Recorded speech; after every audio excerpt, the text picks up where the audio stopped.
10-minute murder.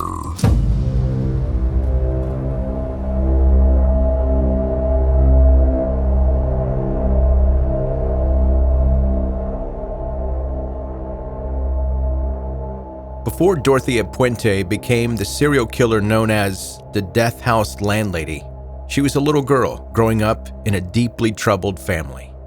Born in 1929, Dorothea was raised by two alcoholics, and throughout her childhood, her father would often stand in front of his own children and threaten to take his life. But he never followed through on this threat. Instead, when Dorothea was 8 years old, he died from a tuberculosis infection. The next year, his widow was killed in a motorcycle crash, and Dorothea spent the rest of her childhood in an orphanage where she suffered from repeated sexual abuse.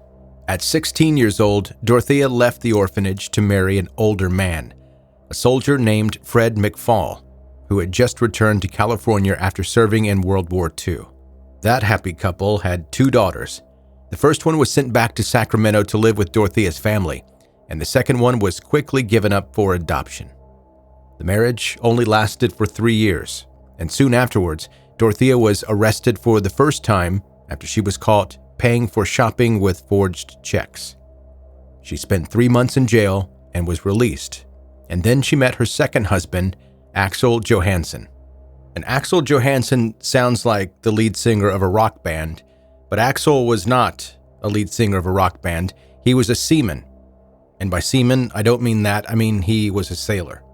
And while he was away, Dorothea would spend his money gambling with men she invited over to the house.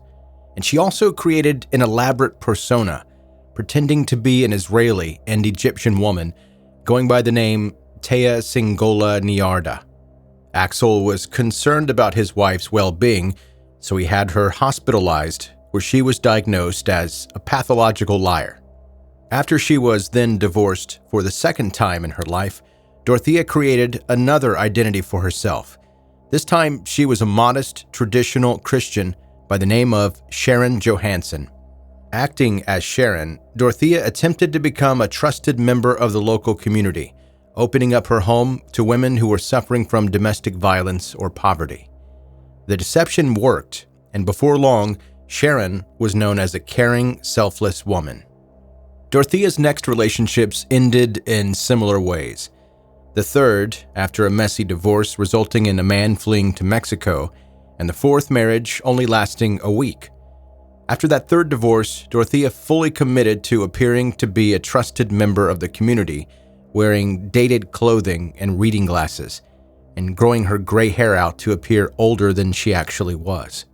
She decided to open up a full-blown boarding house in Sacramento, which she advertised as a refuge for the homeless, the mentally ill, and those struggling with addiction. There was no reason for the people around to suspect otherwise. Dorothea even ran AA meetings from the boarding house, helped people sign up for Social Security benefits, and helped to fund scholarships and charities. In 1978, Dorothea was arrested for illegally cashing her tenants' checks and was sentenced to 5 years of probation. She'd spent her entire adult life lying, conning, and manipulating others. It seemed to be the only way that she was able to earn a living, and her arrest and time on probation did not change that. Before long, she was back to her old ways, slipping drugs into the drinks of elderly people to incapacitate them before stealing their cash, credit cards, and jewelry. On the 28th of April, 1982, a 61-year-old woman who had been staying with Dorothea for 2 weeks suddenly died after consuming enough codeine to cause her to stop breathing. Although her death was ruled as an undetermined overdose, Ruth Monroe would later be counted as Dorothea Puente's first murder victim. 3 months after Ruth passed away, Dorothea was back in prison for theft. While she was behind bars, she started writing letters to a 77-year-old man in Oregon named Everson Gilmouth. He became completely devoted to her and wanted to help out in any way possible. By the time she was released in September 1985, Everson was waiting outside to pick her up.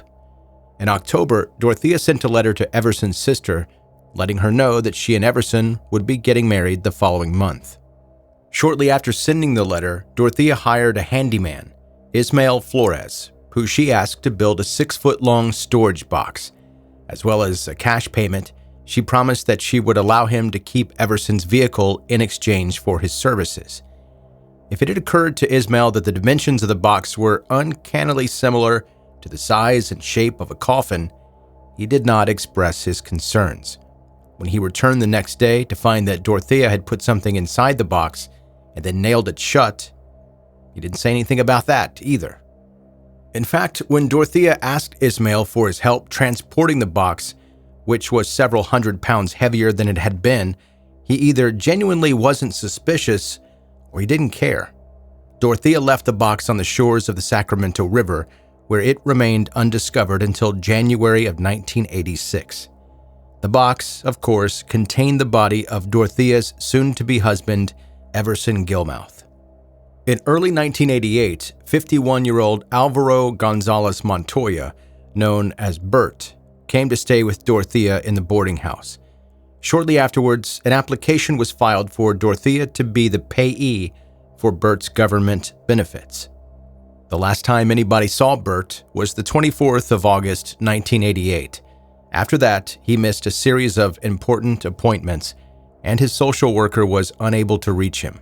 The social worker became suspicious, so Dorothea asked an acquaintance to pose as Bert's brother-in-law, hoping to smooth things over. Claiming that he was Bert's brother-in-law, Michael Abergon, Dorothea's acquaintance contacted the social worker saying that he had recently dropped Bert off in Utah. The ruse did not work. The social worker was even more suspicious about what had happened to Bert and told Dorothea that she was going to the police. On the 7th of November 1988, the police interviewed one of Dorothea's former residents, John Sharp, hoping to find out more information about Bert Montoya's disappearance. John insisted that he had only seen Bert just a few days ago, but he passed a note to one of the officers that was handwritten, and it read, "She's making me lie." 4 days later, a detective arrived at Dorothea's boarding house and noticed an area of the garden where the soil appeared to have been recently disturbed. He asked Dorothea if he could dig up the soil, and she agreed. But half an hour later, when the detective dug up the first set of human remains, Dorothea managed to slip away from the authorities. Posing as a harmless old woman, she was able to disappear. The forensic investigation into Dorothea's property was seemingly endless. What had started as a search for one missing man became a grim discovery of poorly buried corpses, all belonging to vulnerable people who had genuinely trusted Dorothea. Bert Montoya's body was found in the southeast corner of Dorothea's yard, buried next to another missing person, Leona Carpenter. Next to the shed was a cement-filled hole where the remains of 55-year-old Benjamin Fink were found, and 61-year-old Vera Faye Martin was buried directly underneath the shed. Near Dorothea's rose bushes, there was a heavy concrete slab which covered the body of 65-year-old Dorothy Miller. Another victim, 78-year-old Betty Mae Palmer, had been dismembered and buried in a shallow grave, but despite an extensive search, her feet, hands, and head were never found. Forensic examination of the victims revealed that they had each been killed by a drug overdose, often using the sedative drug flurazepam, which is often used to treat insomnia. After their deaths, they had been wrapped up in plastic sheets and bed linen before being dragged outside to be buried in the yard. While investigators were searching for human remains on her property, Dorothea remained on the run for 5 days until she was discovered at a Los Angeles motel under a fake name. She was initially only charged with the killing of Bert Montoya, but the complaint was quickly amended, adding charges for 9 counts of murder and officially qualifying the case for the death penalty. Still, Dorothea pleaded not guilty. By the conclusion of Dorothea's trial, the court had seen testimonies from more than 150 witnesses and viewed more than 3,000 exhibits. On the 26th of August, 1993, Dorothea Puente was convicted for 3 of the killings. But even after more than a month of deliberation, the jury remained deadlocked on 6 more murders. Dorothea managed to escape execution. Instead, she received a life sentence without parole. While in prison, Dorothea achieved something that she had stolen from each of her victims. At 82 years old, she died peacefully of natural causes.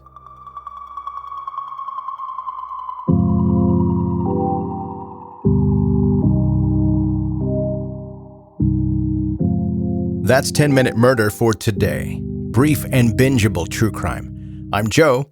That's my name. I'm the host, and thank you so much for listening to my little podcast. If you're brand new, I'm happy that you're here. Make sure you subscribe wherever you're listening right now. When you become a subscriber, by the way, it's absolutely free. Doesn't cost you anything to subscribe. When you become a subscriber, you can more easily catch up on all the back episodes. And plus, when I release new episodes, like if you were a subscriber before this one came out, you would automatically know about it because it would be right there waiting for you to listen to it. Connect with me on social media, and there you'll see the pictures of what we talk about here on the podcast. And don't worry, because I don't post gross stuff or graphic stuff. And lastly, the best way to help this show grow is to spread the word. Let your friends and family know all about 10-Minute Murder, and that helps more than you know. Quickly, an email question for today. Hello, Joe. Thanks for doing this podcast because my ADHD brain wouldn't be able to let me listen to longer shows. Yours is perf. Anyway, the real reason for this email, as a guy, and assuming you aren't a pilot, if the pilot passed out or had a medical emergency, do you think you could land the plane? Emily in Manchester. And Emily, what a weird question. I know I couldn't land the plane. I've flown a plane, like with my hands. I've flown it like sitting in a little 2-seat plane. Someone that I knew was a pilot took me up and let me fly around for a couple of minutes. I didn't take off. I didn't land. I just maneuvered the plane a little bit and we came down. I didn't take off and I didn't land. And even with that limited knowledge, there's absolutely no way I could land a plane. Have you been inside of a cockpit? All the buttons and the gauges and the knobs and the dials, and some of them aren't labeled. No, there's no way I could land a plane. I could keep it up in the air long enough that would let everyone tell their friends and families goodbye because things are not about to go well, but I could not land it, no. And I feel like this is Emily, are you trying to trick me? I feel like this is a trick question. Like you've asked me something, you're setting me up for some kind of answer, you're going to psychoanalyze me or I don't know. But thank you for your email anyway. That's going to do it. That is today's episode. Thank you so much for listening to 10-Minute Murder.